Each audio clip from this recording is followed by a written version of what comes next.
Hello, friends, and welcome to the last episode of the 8th year of the Juicebox Podcast. This is episode 818.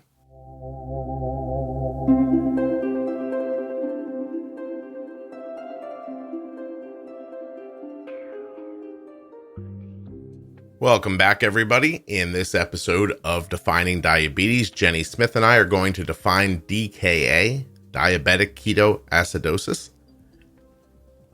While you're listening, please remember that nothing you hear on the Juicebox Podcast should be considered advice, medical or otherwise. Always consult a physician before making any changes to your healthcare plan or becoming bold with insulin. If you're enjoying Jenny and you'd like to hire her, you can. She works at integrateddiabetes.com.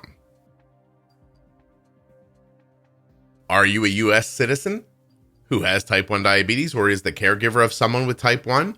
Please go to t1dexchange.org/juicebox and fill out the survey. When you complete the survey, you have helped somebody living with diabetes, you're moving diabetes research forward, and you may just help yourself.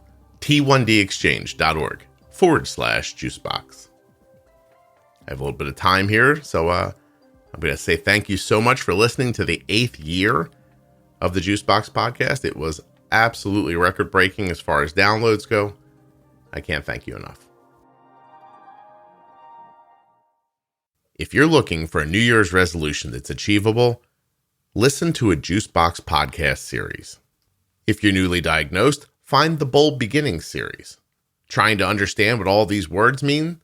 Defining Diabetes has over 50 episodes at this point. You're listening to one right now. And if you're really ready to dig in, the Diabetes Pro Tip series is the way to go. You can subscribe or follow the show for free on Apple Podcasts, Spotify, Amazon Music, or wherever you get your audio, even Audible. Melissa says, Pro Tip series set us on our desired path from the very beginning, from a 12.9 A1C at diagnosis to a 5.2 in 1 year with no honeymoon. You can find these series and more at juiceboxpodcast.com, right at the top in the menu, or you can go in the audio app you're listening in and just do a search, Juicebox Podcast, Bold Beginnings, Defining Diabetes, Diabetes Pro Tip, or how about the Diabetes Variables series? You think you know what's impacting your blood sugar? Maybe you don't completely understand. The Diabetes Variables series will help you too. There's a mental wellness series, Defining Thyroid, a collection of episodes about algorithm pumping, and don't forget the After Dark series where people tell stories that most won't share. And finally, if you're looking for support or community, the Juicebox Podcast private Facebook group is absolutely free, has over 32,000 members, and is just waiting there for you. So much good information. You can dive in and talk or just kind of sit back and watch. Whatever you need, that group has it. All right, it's the end of the year. I did all my ads, so there's no ads in this one. Let's get right to Jenny and I talking about DKA. At the end, I will leave the links for all the advertisers if you need them. I guess since you're so excited, I'll start the recording and then I'll tell you. So it's Friday, and I have two options today.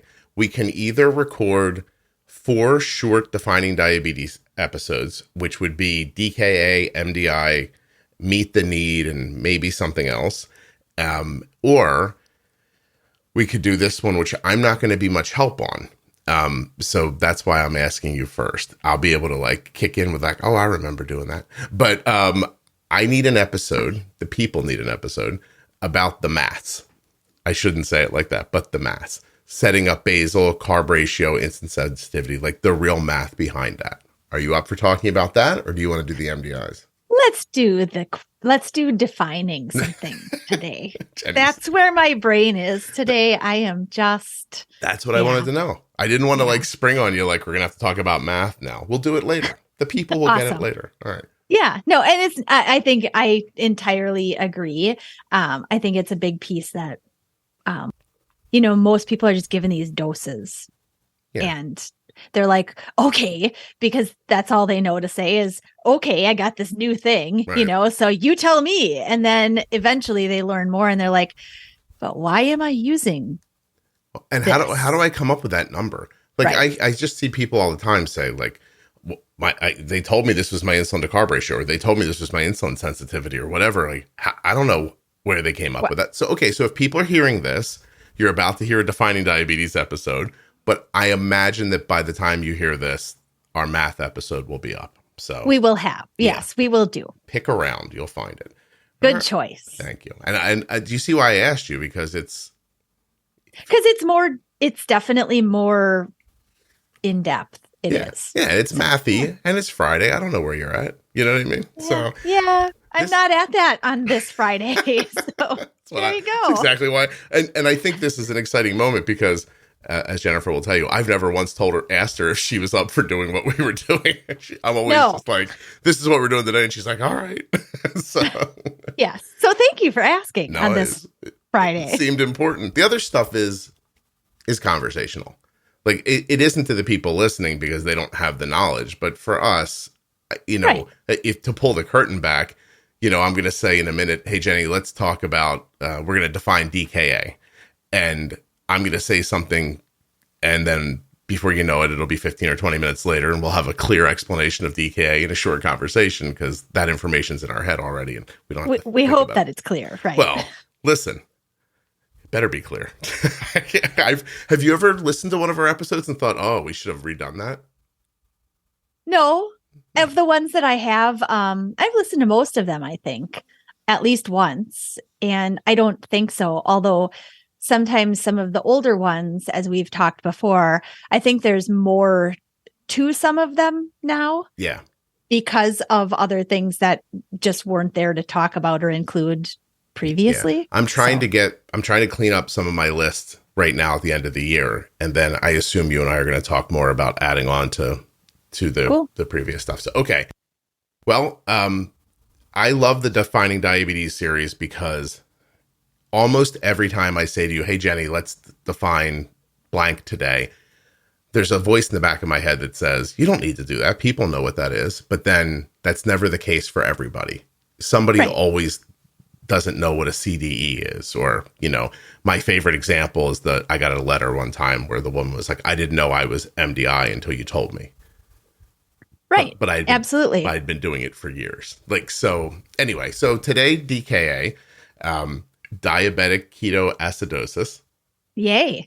And I think even defining it in terms of what the acronym is important because most people just know it as DKA and they're like, well, I don't know what that means. Not only do they not know what it means like in words, but they just don't even know what it involves, right? Right. They just know they don't want it. Right. Yeah. No, nobody wants that.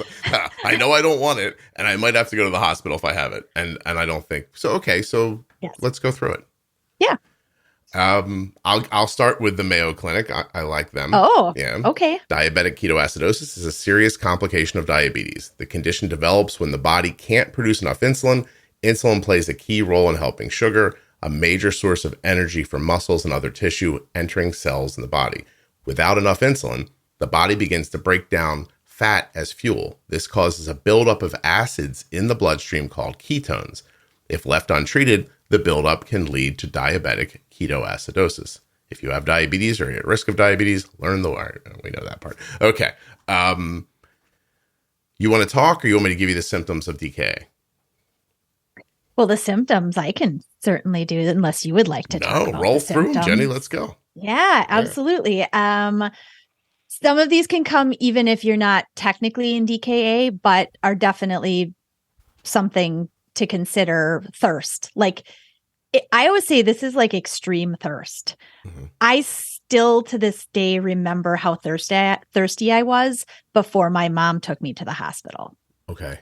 It's like parched to the degree that you could just have like a water fountain attached to your mouth and you still would not feel like you're getting enough water. Someone just yesterday was talking about the diagnosis of their young brother, 9 months old.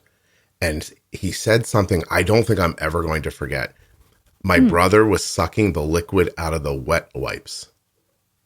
Oh, wow. And I thought that so clearly illustrated that it's not just an urge, Right. Yeah. Like just a primal thing. Like your brain is just find liquid, put it in your mouth. Because I've heard people say, I caught my kid drinking out of the toilet. And that's shocking because it's the toilet, but it's not that shocking. It's also a big bowl of water and the kid's thirsty. So you're like, yeah, okay, that makes sense, right? But sucking the liquid at 9 months old out of a wet wipe, I thought that puts a clear description to right. that. So anyway. Well, and I think to define that symptom even a little bit further from an understanding of like biology, what's happening in the body is the high levels of glucose. Your body, again, tries to do what it can, right? And so it tries to clear that excess glucose out, and that pulls fluid from other areas in the body. Okay. And so you get dehydrated with the high levels, and the thirst just keeps going, because a second symptom that goes right along with thirst is going to the bathroom all the time. Like all the time, to the degree that you can't wait to have 5 minutes to just leave whatever you're doing and go to the bathroom again. It just keeps happening. And this is your body's kind of way. It's last ditch effort to try to remove these toxins, even though this isn't going to work. Right. Correct. Yeah. Right. Because of the extreme deficit of insulin. Yeah. Right. There's only one way to get the body to kind of shift gears.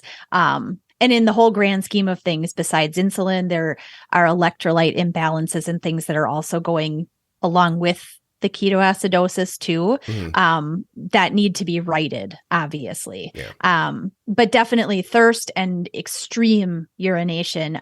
For little kids, it's really heavy, consistent wet diapers as well. Okay. For little kids who've been potty trained, it's often that they sort of revert back to wetting the bed or not being able to get to the bathroom fast enough during the daytime and wetting their pants. Yeah. I was going to go down a different road, but I'm not going to. Oh, yeah. No. So okay. I'm going to, stomach pains, the feeling of throwing up or needing to throw up or actually throwing up. It really is. Oh, can you hear that?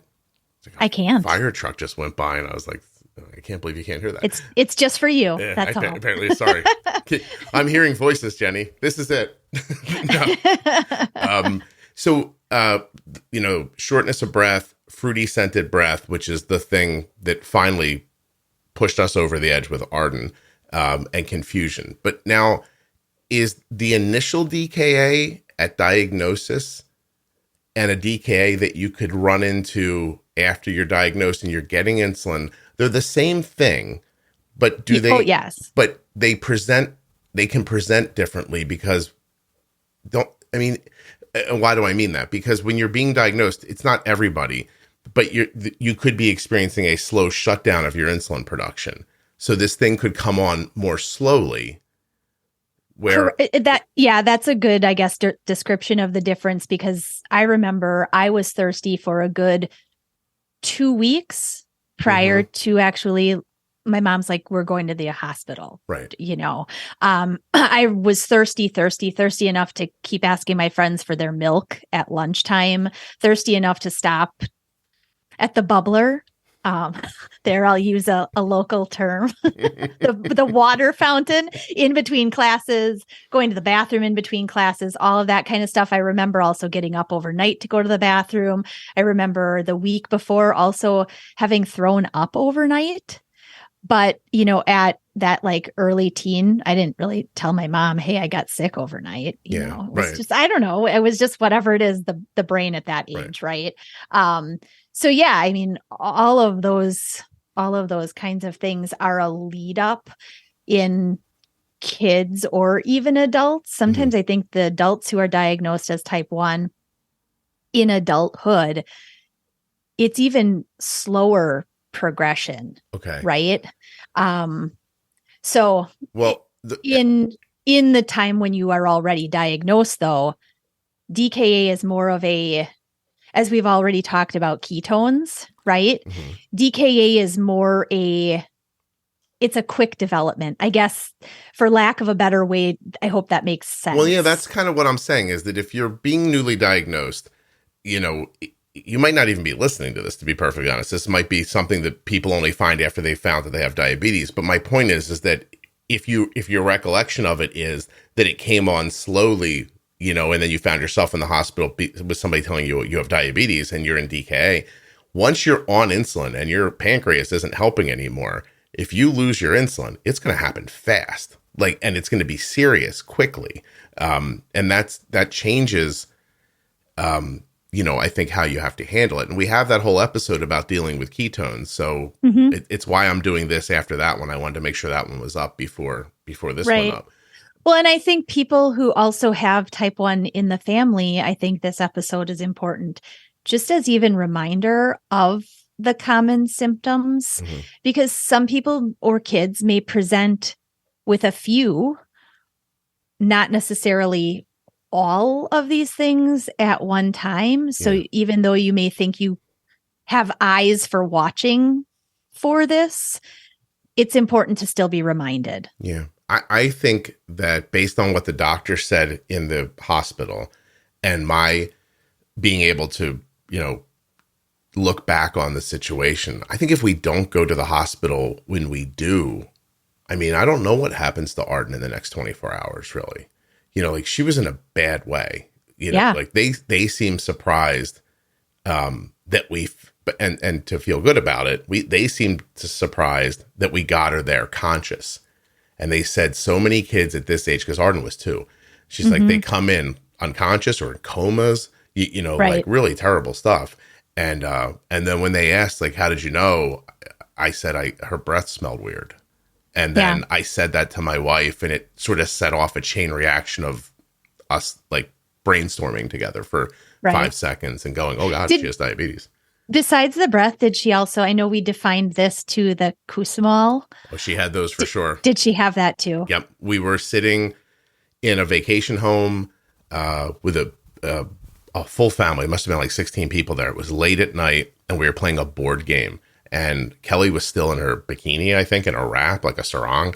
And Arden was, like, draped over her lap, full asleep, having those respirations. And I guess there was just a pause in it.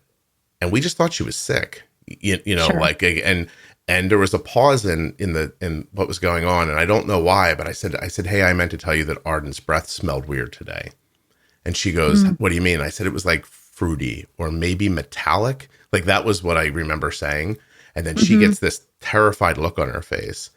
And then I think we both kind of, like, quietly in our heads start doing the math. And I don't know who said it first. It might have been Kelly. And she's like, oh God, she's got diabetes. And this was before the internet, like the way you think of the internet now. So someone had a laptop, and we had to hang over the balcony of the vacation home to steal Wi-Fi from another house to Google signs and symptoms of type 1 diabetes. Yeah. And then we saw, like, there were like 5 things in a list. And then we called my buddy, who's the kid's pediatrician. And then he found the closest children's hospital and kind of sent us to it. I mean, this is before you could get in your car and be like, I want to go to this. Like, we were, like, in the middle of the night in a city we didn't know.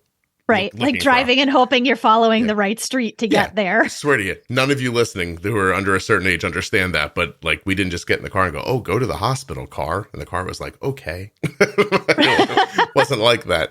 It was really just a sad moment. Not to get too far off the path, but I remember sitting at a traffic light on this, like, desolate street, and Kelly and I, like, staring forward, like, almost on purpose, not looking at each other.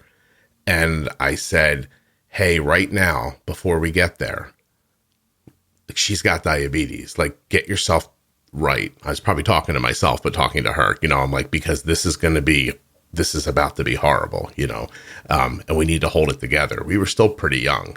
And, you know, so far our life had been fairly idyllic, honestly. Like, we grew up hard. We got good jobs. We bought a house. Like, we thought things were working. You know what I mean? And then suddenly I was like, we're going to go into a hospital and someone's going to say this to us. And then all the things that come after it that we don't know. Right. You know, so instead of being tough, we went into a family room and cried after they took her. So that didn't go the way I thought. We weren't all like, it's going to be okay. I'm sure not. Yeah, I'm surprised you sat at the stoplight. Those are the stoplights where, Like there's nobody around and I'm in a hurry and like Can I be honest? And it's 2:00 in the morning. And I'm like, why am I sitting at a red light when there's nobody here clearly? Well, I can tell you why. And am I admitting to bad things? No, not that at all. Jenny does. In any other situation, I would have looked left, looked right, and been like, Scott's gone. But although nowadays they got the cameras everywhere. Right. But I did that twice that night. The first time was after we realized what was going on. I went to a pharmacy, a 24-hour pharmacy, to buy a meter. Mm-hmm. And I stood in the meter aisle, I think on purpose, not choosing a meter, because I had this conscious thought standing there. And I thought, if I don't get one of these meters, she doesn't have diabetes. Like, that's how it felt. I was going to make me cry. I've never cried while I was doing this with you. I'm sorry. I thought I'll just stand here forever and she'll be okay. I'll never see her again, but at least she won't have diabetes, you know? Right. And I made myself buy the meter. I drove back. And then I think that stoplight was the same thing. I was like, I could go, but let's just sit here.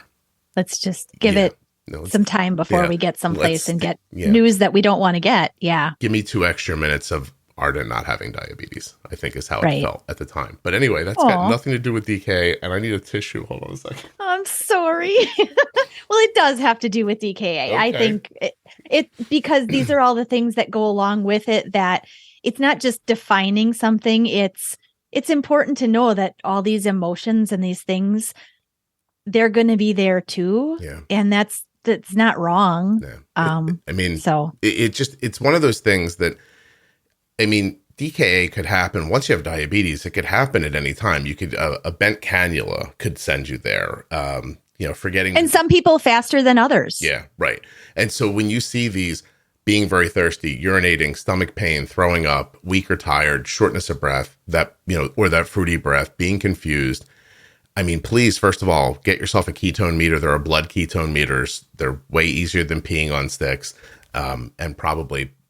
And they're much more accurate. More accurate, yeah. Yes. And then you've got to go into your sick day care, and you clear those. You're either going to clear those ketones, or you're going to end up in a hospital where they're doing it for you. And right. I don't know. I should find, as we're wrapping up, and you tell me if there's anything else we need to put here. I don't think so. I think that defines it in a simple way. The symptoms and why it's happening. That's the important piece of it. Yeah. What to do about it is clearly, if you think that this is a new diagnosis, obviously you need to just go get medical care. Right. You need the help. If you're at home and you have really high ketones, like we've talked about in the ketone episode, you either give it a time to clear it, or if it's not clearing within, a defined period of time, you go to the doctor. Right. Don't play with it. That's episode 805. It's inside of the Bold Beginnings series. It's called Bold Beginnings Illness Ketone Management.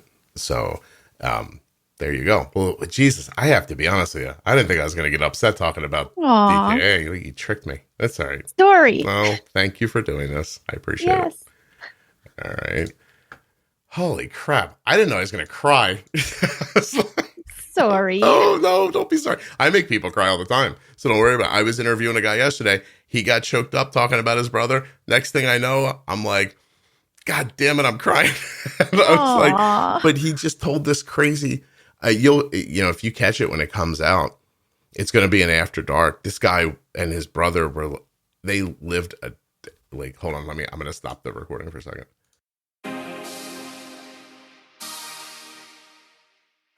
Sorry, I cut that off. I didn't want to give away an upcoming episode. This is pretty much it. It's the end of 2022. I want to thank you so much for listening to the show, for subscribing in an audio app, for telling other people about it, for participating in the private Facebook group. It's all very much appreciated. I hope you have a very happy new year. Let's see. All right, I'm just going to, at the end here, I'll list all the advertisers, their amazing support that they've given to the show, for some of them for many, many years. If you need an insulin pump or a glucose monitor or glucagon or something, it's a huge help to the podcast if you click through my links. So thank you for taking that extra step.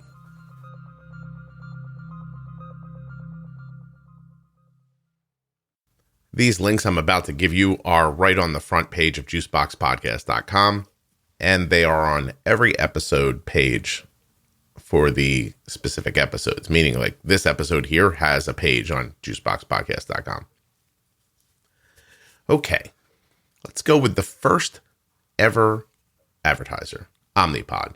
Bought an ad in 2015 when in a month there weren't as many people listening as there are in an hour now. That's pretty much right. Yeah. It took a month to get the amount of listeners in 2015 that in 2022 happened every hour. So Omnipod was in early and supporting the show back when they really were just supporting the show. I mean, I don't think I was selling a lot of Omnipods back then. Anyway, now you can get the Omnipod 5 or the Omnipod DASH through my link, omnipod.com/juicebox. I think the next advertiser was Dexcom. I think Dexcom was next. Dexcom, of course, makes the Dexcom G6 and the Dexcom G7. You can find out more about that. You may even be eligible for a free 10-day trial of the G6 at dexcom.com/juicebox. I should throw in that I think you may be eligible for a free 30-day trial of the Omnipod DASH at my link. But now that I said that, I have to say, for full safety risk information and free trial terms and conditions, also visit omnipod.com/juicebox. All right, I didn't mean to get into that. Sorry. I think Touched by Type 1 was the next advertiser. Great organization helping people with type 1 diabetes, touchedbytype1.org. They're just looking for you to learn more about them. Go check out their website. It's very cool. They have a lot of offerings for type 1s. I'm going to say after that, Contour Next One. I think the Contour Next One blood glucose meter, fantastic meter, contournext.com/juicebox. Maybe cheaper in cash than you're paying right now through your insurance. One way or the other, absolutely accurate and amazing meter. We've been using it forever. It's fantastic. I'm going to say that then it was Gvoke HypoPen, gvokeglucagon.com/juicebox. That is the glucagon that my daughter carries. In 2022, the InPen was a sponsor. They are not going to be back in 2023, so I'm not going to give you their link. And what else? US Med came on in 2022. They're sticking with us. Absolutely fantastic. This is where we're getting Arden's diabetes supplies from. usmed.com/juicebox or call 888-721-1514. If you're sick of that place that you're getting your stuff from now, and you don't want to bang your head against the wall like you are with some of the other distributors, check out US Med. T1D Exchange is not an advertiser, which might be confusing for you. I actually get paid every time you fill out a survey, but I love what they're doing. T1dexchange.org/juicebox. Go take the survey. You'll help move diabetes research forward, and you'll help the podcast. I think that's it. Oh, no. Excuse me. In October, Athletic Greens came on board, and they're going to stay for 2023. Thank you, Athletic Greens. So if you're looking for AG1 from Athletic Greens, it's athleticgreens.com/juicebox. I'm using it every day and really enjoying it. All right. If you're still listening, you're a great fan, and I appreciate it very, very much. That's all I have for you. Have a happy new year. I'll be back very soon with another year of the Juicebox Podcast.